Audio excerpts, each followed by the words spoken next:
That the obvious demographic trend is, of course, it has been mentioned several times, is the fact that there are so few young people. And this is part of it's just a long period of low fertility. At the same time, people are living longer. It's the story that we know. Now, in terms of investment in the young, I think that key importance here is education.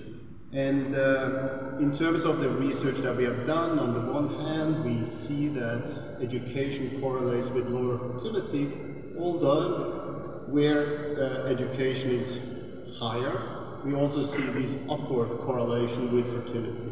And that's an interesting pattern.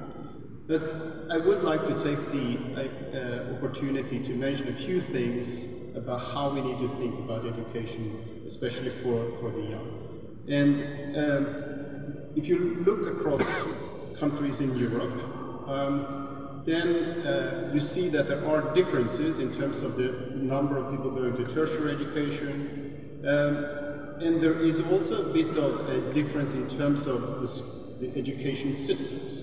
To what extent is it leaning towards an elite education system as opposed to being a mass education system? And I think this is something that one needs to take into account and consider very important, seriously.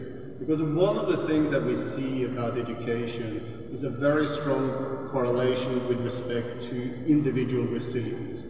So the question then is, are you going to have excellence in research in terms of elite having more people being at a very high level, or should you focus your efforts on mass education where you bring way more people, way more young people up? And that means inclusion.